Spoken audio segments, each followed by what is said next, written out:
आणि स्वातंत्र्य सैनिक यांनाही मी त्रिवार वंदन करतो।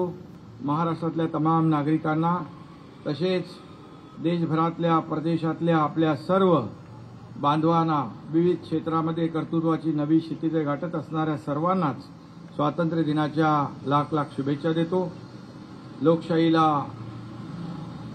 लोकशाहीतला सर्वात पवित्र असा सण म्हणजे आजचा दिवस। भारतीय स्वातंत्र्याच्या अमृत काळाचा आपण सगळे साक्षीदार आहोत। स्वातंत्र्याच्या बेडा तुटून आपला देश स्वतंत्र झाला त्याला आता 79 वर्ष होत आहेत। स्वातंत्र्य सैनिकांनी आपल्या प्राणांची आहुती दिली नसती, रक्त सांडलं नसतं तर आजचा दिवस आपण बघू शकलो नसतो। प्रगतीच्या पाऊलखुणा विकासाची ही घोडदौड आपल्याला पाहायला मिळाली नसती। त्यामुळे केवळ स्वातंत्र्य दिनच नाही तर शहीदांचं स्मरण आपल्याला सदैव व्हायला हवं। मित्रहो, देश बदलतोय, विकासाचे वारे वाहू लागले। 10 वर्षापूर्वी आपल्या देशाची अर्थव्यवस्था 11व्या क्रमांकावर होती, ती आज पहिल्या 4 क्रमांकामध्ये मोजली जाते। लवकरच ती जगातली 3री मोठी अर्थव्यवस्था म्हणून भारताची उदयाला येते। भारताच्या सामर्थ्याची ओळख आता जगाला पटलेली आहे। आज आपला भारत देश महासत्ताच्या दिशेने जातोय आणि महासत्तांच्या डोळ्याला डोळे भिडवून स्वाभिमानाने उभा आहे। खरं म्हणजे विकसित होता है देश हमारा, विकसित होता है देश हमारा, रंग लाती है हर कुर्बानी, फक्र से हम अपना परिचय देते, हम सभी है हिंदुस्तानी। देशाची प्रगती अनेकांना बघवत नाही, त्यामुळे आपले शत्रू वाढले, पण हम किसी से कम नहीं हे आपण दाखवून दिलेलं आहे। आमच्या आया बहिणींचं कुंकू पुसण्याचं धाडस करणाऱ्या पाकिस्तानचं कंबरडं, आतंकवाद्यांचं कंबरडं ऑपरेशन सिंदूर राबवून भारतीय सैन्याने मोडलं आणि त्याचबरोबर या ठिकाणी 6 पाकिस्तानची विमानं सुदर्शन प्रणालीनं काही मिनिटात पाडली। पुन्हा नागीवर काढता येणार नाही अशी पाकिस्तानची ठेचली आणि खऱ्या अर्थाने ऑपरेशन महादेवच्या माध्यमाने आपल्या आया बहिणींचं कुंकू पुसणाऱ्या आतंकवाद्यांना देखील खात्मा केला त्यांचा। आणि म्हणून या ठिकाणी आता भारत देश एक सशक्त भारत देश, भारताची वाटचाल महासत्तेकडे होती आहे। पाकिस्तानचा लष्कर प्रमुख आसिम मुनीर ने दिलेल्या पोकळ धमकीला भारत भीक घालत नाही हे आपल्या आदरणीय प्रधानमंत्री महोदयांनी दाखवून दिलेलं आहे। आणि त्यांनी धमकी देताना म्हणाले की आमच्याकडे अणुबॉम्ब आहे आणि आपले प्रधानमंत्री म्हणाले आमच्याकडे काय, आणि मग गोली का जवाब गोले से देंगे हे आदरणीय प्रधानमंत्री महोदयांचं वाक्य बरंच काय सांगून जात आहे। खरं म्हणजे पाकिस्तानचा लष्कर प्रमुख जनरल आसिम मुनीर यांनी अमेरिकेत जाऊन हे बोलण्याचं धाडस केलेलं आहे। खरं म्हणजे आपले उद्योगपती त्यांना सांगितलं तुमचं कुठली ती तेल विहीर आपली जामनगरची आम्ही बुडवून देऊ, म्हणजे या भारताला उद्योगधंद्यामध्ये अर्थव्यवस्थेला कमकुवत करण्याचं हे षडयंत्र आहे।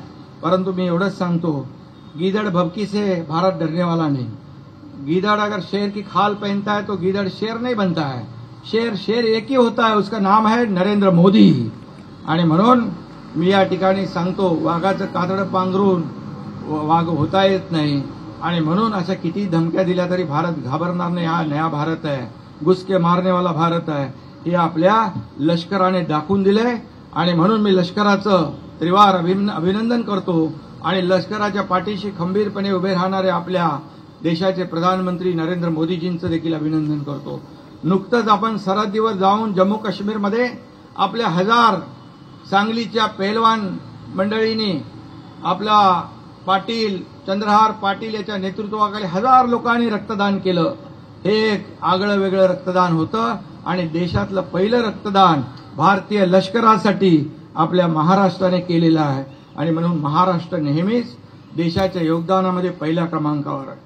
आणि म्हणून मी एवढंच सांगतो, या ठिकाणी प्रधानमंत्री नरेंद्र मोदीजींच्या नेतृत्वाखाली आज देशाच्या विकासाचं जे वेगवान घोडदौड सुरू आहे ही अनेकांना बघवत नाही। म्हणून आपल्याला देखील बेसावध राहून चालणार नाही।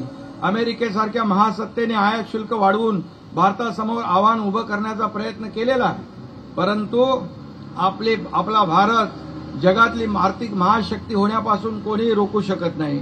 आज या सर्व जो काही त्यांनी टॅरिफ लावला आहे याचा भारतावर बिलकुल परिणाम होणार नाही। भारत कुठली कॉम्प्रोमाइज करणार नाही। शेतकऱ्यांसाठी असेल, सुरक्षेसाठी असेल, हे आज प्रधानमंत्री महोदयांनी दाखवून दिलेलं आहे। कारण आपला आत्मनिर्भर भारत होत चाललेला आहे आणि त्यामुळे हे जे काही करतायत की त्यांनाच त्याचं भुगतान करावं लागेल। मी या प्रसंगी जास्त काही बोलत नाही, परंतु प्रगतीचा हा महारथ कोणीच रोखू शकणार नाही आणि म्हणून आत्मनिर्भर भारत हा कुठल्याही शक्तीपुढे झुकणारा नाही, हे मी या ठिकाणी सांगू इच्छितो। आणि भारत झुकणार नाही आणि महाराष्ट्रही झुकणार नाही। भारताच्या स्वातंत्र्य लढ्यात आणि नंतर झालेल्या विकास यात्रेत महाराष्ट्राचं योगदान खूप मोठं आहे। महाराष्ट्र $1 ट्रिलियन अर्थव्यवस्था म्हणून उदयाला येतोय। मी त्याहीपेक्षा पुढे जाऊन सांगतो, 1 ट्रिलियन नाही, मुंबई MMRची $1.5 ट्रिलियन एवढी कॅपॅसिटी आहे, एवढं पोटेन्शियल आहे। त्यामुळे भारताचं योगदान, महाराष्ट्राचं योगदान निश्चितच भारताच्या विकासामध्ये अग्रगण्य ठरेल। देशाच्या नकाशावर महाराष्ट्रानं आपल्या कामगिरीनं नाव कोरलंय। मोठ्या प्रमाणात आलेली विदेशी गुंतवणूक असो किंवा दुर्बल गोरगरिबांसाठी लोकाभिमुख कल्याणकारी योजना असो, यामध्ये महाराष्ट्राने आपली बांधिलकी जपण्याचं काम केलेलं आहे। जेव्हा आपण विकसित भारत असं म्हणतो, महाराष्ट्राचं योगदान यात खूप खूप मोठं असणार आहे, हे पुन्हा एकदा मी या ठिकाणी सांगू इच्छितो। खऱ्या अर्थाने आज महाराष्ट्राला म्हटलं म्हणजे आपण ठाण्यासारख्या झपाट्याने विकसित होत असलेल्या जिल्ह्याचं योगदानही तितकंच आहे। गेल्या 7-8 वर्षात ठाणे जिल्ह्याला आघाडीवर आणलेलं आहे। माझ्या मुख्यमंत्री पदाच्या कार्यकाळामध्ये मी, देवेंद्रजी, अजितदादा, आम्ही तिन्ही टीमने या ठिकाणी जवळपास या ठाण्याच्या विकास कामांना 3,000 कोटींचा निधी दिला। ठाण्यातल्या विकास कामांना गती आली आणि राज्यात ठाणे जिल्ह्यात सर्वाधिक लोकसंख्या आहे। मोठ्या प्रमाणात कुशल अकुशल मनुष्यबळ या ठिकाणी आहे। मुंबई खालोखाल शहरीकरण झालेला हा जिल्हा आहे आणि म्हणून सर्वात जास्त स्किल मॅनपॉवर आहे, इन्फ्रास्ट्रक्चर आहे, आपल्याकडे कनेक्टिव्हिटी आहे आणि म्हणून सर्वात जास्त 6 महापालिका, 2 नगरपालिका, 2 नगरपंचायती या जिल्ह्यात आहेत। आणि म्हणून या ठिकाणी आज ठाण्याचा चेहरामोहरा बदलतोय। ठाणे शहरच नाही तर संपूर्ण जिल्हा हे MMR मधलं नवं मध्यवर्ती केंद्र ठरतंय। भारताच्या स्वातंत्र्य लढ्यात आणि नंतर झालेल्या विकास यात्रेत महाराष्ट्राचं योगदान खूप मोठं आहे आणि म्हणूनच देशाच्या नकाशावर महाराष्ट्रानं आपल्या कामगिरीनं नाव कोरलंय। मोठ्या प्रमाणात आपण पाहतोय की या ठिकाणी जे गुंतवणूक येते आहे आणि या सर्व प्रकल्पांसाठी मी एवढंच सांगेन, मी जेव्हा मुख्यमंत्री होतो त्यावेळेस देखील 2दा दावोसमध्ये वर्ल्ड इकॉनॉमिक फोरममध्ये जवळपास 7 ते 8 कोटी रुपयाचे 8 लाख कोटी रुपयांची गुंतवणूक झाली। देवेंद्रजी जेव्हा गेले तेव्हा देखील जवळपास 14 ते 15 लाख कोटींची गुंतवणूक झाली। कारण महाराष्ट्र इंडस्ट्री फ्रेंडली स्टेट झालेला आहे आणि म्हणूनच आपल्या ठाणे जिल्ह्याने देखील त्याच्यामध्ये योगदान आपण देतोय। या सर्व प्रकल्पांसाठी या नव्या मेट्रो लाईन आपण सुरू करतोय, बुलेट ट्रेन आपलं सुरू होत आहे, एक्सप्रेस हायवे, फ्लायओव्हर्स ही विकासाची कामं आपण करतोय। या ठिकाणी अनेक टनेल आपण करतोय। समृद्धी महामार्ग नागपूर मुंबई हिंदुहृदय सम्राट बाळासाहेब ठाकरे समृद्धी महामार्ग आपण केला आणि एक विकासाला चालना दिली। मुंबईमध्ये कोस्टल असेल, अटल सेतू असेल आपण केला। या ठाण्यामध्ये देखील आपण पाहतोय ठाणे बोरिवली टनेल आपण करतोय। या ठिकाणी मुंबईवरून डायरेक्ट ठाणे गायमुख आणि फाउंटन पर्यंत बायपास रस्ता कोस्टल हायवे आपण करतोय आणि त्यामुळे ठाण्यातली वाहतूक कोंडी दूर होईल। ठाण्यामध्ये मेट्रोचं काम सुरू आहे। मला जवळपास सप्टेंबरमध्ये विश्वास आहे की पहिली ट्रायल रन होईल आणि या डिसेंबरपर्यंत ही 10.5 किलोमीटरचा जो स्ट्रेच आहे तो ठाणेकरांना अनुभवायला मिळेल। त्याचबरोबर ठाण्यामध्ये इंटरनल रेल्वे देखील आपण इंटरनल मेट्रो आपण मंजूर केली आहे, तिचेही काम सुरू होईल। त्यामुळे नक्कीच या ठाण्यातली जी वाहतूक कोंडी आहे ती कमी होईल आणि निश्चितपणे एक सुखकर प्रवास या ठाणेकरांना मिळेल। आणि म्हणून मी नेहमीच सांगत असतो, पोलीस आयुक्त असतील, कलेक्टर असतील आणि वाहतूक व्यवस्थेचे लोक असतील, PWDचे लोक असतील, या सर्वांना एकच माझं सांगणं असतं की आपल्या ठाणे शहरामध्ये अनेक ज्या काही सोयी सुविधा आहेत त्या आणखी आपल्याला वाढवायच्या आहेत आणि म्हणून त्याच्यातले असलेले अडथळे आपल्याला दूर करायचे आहेत।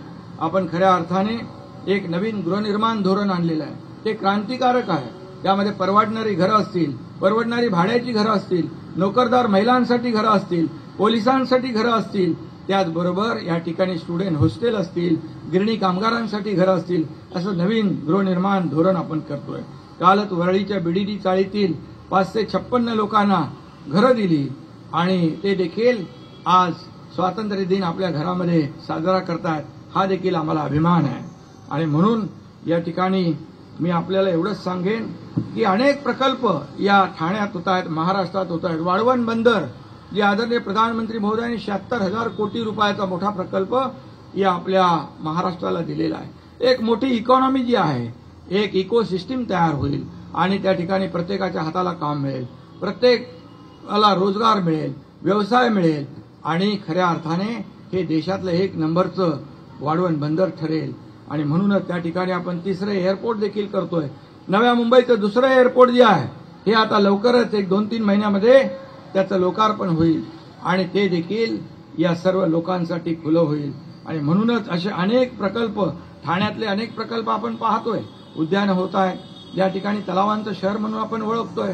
तलावांचं शहर, उद्यानाचं शहर, या ठिकाणी अर्बन फॉरेस्ट आपण केलंय, गायमुखची चौपाटी आपण केली आहे, या ठिकाणी नमो आपला सेंट्रल पार्क आपण केलेला आहे. ही सगळी कामं जी आहे खऱ्या अर्थाने आज ठाण्याचा मानबिंदू राम गणेश गडकरी रंगायतन नव्या अद्ययावत रूपामध्ये लोकांच्या सेवेत सुरू होतोय. केंद्राच्या आणि राज्याच्या अनेक योजना प्रभावीपणे आपण राबवतोय. पंतप्रधान आवास योजनेची अंमलबजावणी मोठ्या प्रमाणात आपण सुरू करतोय. अत्यल्प उत्पन्न असलेल्या गरिबांना घरं बांधून देण्यात येत आहेत. पंतप्रधान रोजगार निर्मिती कार्यक्रमात ठाणे जिल्ह्यात 60 जणांना उद्योग व्यवसायासाठी सुमारे 2 कोटी मार्जिन मनी देण्यात आलेला आहे. 17 सप्टेंबर पासून मुख्यमंत्री समृद्ध पंचायत राज अभियान सुरू होईल. ग्रामीण भागात स्थानिक स्वराज्य संस्थांची कार्यक्षमता वाढवणं आणि उत्कृष्ट संस्थांना प्रोत्साहन देण्यासाठी पुरस्कारही देतोय. या काळात ग्रामसभाही घेतल्या. ऑक्टोबर आणि नोव्हेंबर महिन्यात संत गाडगेबाबा ग्राम स्वच्छता अभियानची प्रभावी अंमलबजावणी या ठिकाणी करायची आहे. नेहमीप्रमाणे ठाणे जिल्ह्यानं राज्यात आघाडी घ्यायची आहे.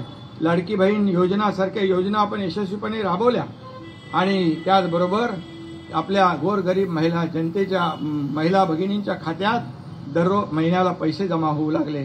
त्याचबरोबर उपमुख्यमंत्री निरोगी महिला अभियान सुरू झालंय. महिलांची गर्भाशय कर्करोग तपासणी करण्यात येते. यंदापासून आपण राज्यात आदिशक्ती अभियान राबवतोय. महिलांच्या आर्थिक आणि सामाजिक, शैक्षणिक आणि आरोग्यविषयक समस्यांबाबत समाजात जनजागृती निर्माण करणारे हे अभियान आहे. या अभियानाची प्रभावी अंमलबजावणीसाठी ठाणे जिल्ह्यात समित्या स्थापन केल्या. शासनाच्या 100 दिवसाच्या कृती आराखड्यात ठाणे पालिकेचा पहिला क्रमांक आला. जिल्हा परिषदेला देखील या ठिकाणी मानाचं स्थान मिळालं. ई ऑफिसमुळे सुसूत्रता आली, पारदर्शकता आली आणि म्हणून शासकीय कामकाजात अद्ययावत तंत्रज्ञानाचा वापर वाढवला गेला पाहिजे.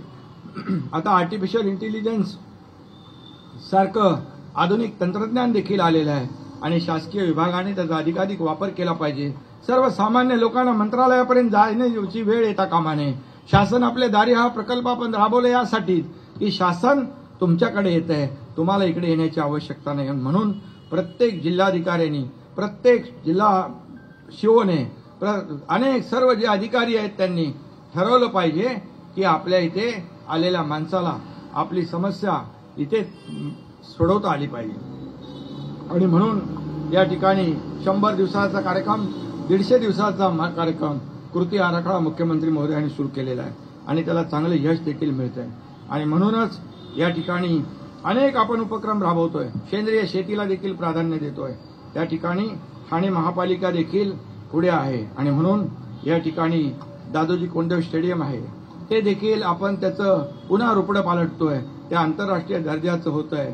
याशिवाय नागरी आयुष्यमान केंद्र आपण उभारतोय. शूटिंग रेंजवर उभारून खेळाडूंसाठी आंतरराष्ट्रीय दर्जाच्या सुविधा आपण देतोय. नवी मुंबई महापालिकेने दिव्यांग व्यक्तीसाठी शिक्षण, प्रशिक्षण आणि सेवा केंद्र ईटीसी विभाग दिव्यांगांसाठी अर्थसहाय्य करत आहे. आणि म्हणून सुशिक्षित बेरोजगारांना देखील आपण बीज भांडवल देतोय. मुख्यमंत्री रोजगार योजनेतल्या गेल्या 2.5 वर्षात मोठी गती मिळाली. गेल्या 1.5 वर्षात 550 पेक्षा युवक युवतींना रोजगार, 5.5 लाखपेक्षा जास्त लोकांना महाराष्ट्रामध्ये आपण रोजगार दिलेला आहे. मीरा भाईंदर इथं नव्याने दिवाणी न्यायालयाचं काम सुरू आहे. ठाणे जिल्हा सत्र न्यायालयाचं देखील भव्य इमारतीचं लोकार्पण झालं. अंबरनाथ इथं दिवाणी न्यायालय सुरू झालं. आणि म्हणून याच्या मागचा उद्देश एवढाच आहे की या सर्व लोकांना आपल्या घरापासून खूप जास्त न्याय मागण्यासाठी लांब जाण्याची आवश्यकता पडता कामा नये, यासाठी हा सगळा खटाटोप आहे. आणि म्हणून ठाण्यात प्रत्येक क्षेत्रात राज्यात नाही तर देशात प्रथम क्रमांक पाहिजे. आणि म्हणून यासाठी ठाण्यातल्या सर्व लोकांनी एकत्र येऊन एक टीम म्हणून काम केलं पाहिजे, एकजुटीचं दर्शन घडवलं पाहिजे. आणि म्हणूनच यासाठी जी प्रचंड ऊर्जा, सामर्थ्य आणि शक्ती लागते ती नेहमीच आपल्याला देशाचे प्रधानमंत्री नरेंद्र मोदीजी देत असतात. आणि म्हणूनच आपल्याला नवा महाराष्ट्र घडवायचा आहे. प्रयत्नशील महाराष्ट्राला, प्रगतिशील महाराष्ट्राला आणखी गतिशील बनवायचं आहे. शेती, माती, सिंचन, शिक्षण, आरोग्य, उद्योग, ऊर्जा, माहिती तंत्रज्ञान, नवनव्या औद्योगिक क्रांती यांना पादाक्रांत करायचं आहे. आणि म्हणून राज्यातील शांतता, सलोखा, परस्पर स्नेह, आदरभाव वृद्धिंगत होईल, पर्यावरणाचं जतन, संवर्धन होईल असे प्रयत्न करायचे आहेत. राज्यातले कष्टकरी, शेतकरी, कामगारासह सर्वांची साथ यात लाभेल असा मला विश्वास वाटतो. पुढील वर्षात सुख, समाधान आणि समृद्धी येऊन महाराष्ट्राच्या प्रगतीची पताका अखंडित फडकत राहो, हीच मनोकामना मी या ठिकाणी व्यक्त करतो. आणि पुन्हा एकदा सगळ्यांनाच मनापासून शुभेच्छा देतो. स्वातंत्र्य दिन साजरा करताना स्वातंत्र्य जपणं ही सुद्धा आपली जबाबदारी आहे. आपण सगळे एकत्र येऊन ठाणे जिल्ह्याला देशात क्रमांक 1 चा जिल्हा बनवण्याचा संकल्प घेऊन पुढे जाऊया. शेवटी जाता जाता एवढंच सांगतो, सह्याद्रीच्या कुशीत वसलेलं ठाणं, सह्याद्रीच्या कुशीत वसलेलं ठाणं, इतिहास, संस्कृती, प्रगतीचं गाणं, सागर, डोंगर, हिरवाईची शान, माझ्या ठाण्याचा भारतात मान. धन्यवाद. या ठिकाणी आपल्याला सर्वांना खूप खूप शुभेच्छा देतो. हा तिरंगा पुढील अनेक वर्षानुवर्ष जोपर्यंत चंद्र सूर्य आहे असा दिमागात फडकत राहो, अशा प्रकारच्या शुभेच्छा व्यक्त करतो. सर्वांना पुन्हा एकदा स्वातंत्र्य दिनाच्या मनापासून खूप खूप शुभेच्छा. धन्यवाद. भारत माता की जय. भारत माता की जय. भारत माता की जय. जय हिंद, जय महाराष्ट्र.